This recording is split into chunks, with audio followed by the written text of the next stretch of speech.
প্রিয় দর্শক, আমি রাকেশ। আর যেহেতু আমি ভিডিও বানাই না, কেন কি আমি একটা সার্জারি করিয়েছি।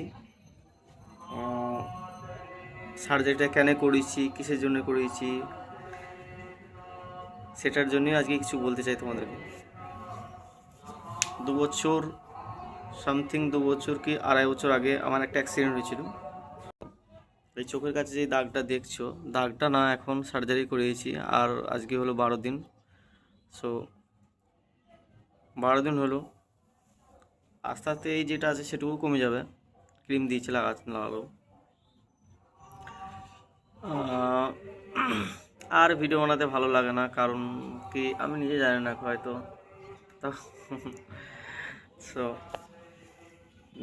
দিন টাইম একটা বহুত ম্যাটার করে, যেটা সময়ের সঙ্গে সঙ্গে সব কিছু পরিবর্তন হয়। হয়তো আমার মধ্যে সেটা চেঞ্জটা এসেছে, আর ভালো লাগে না ভিডিও বানাতে, সত্যি আর ভালো লাগে না।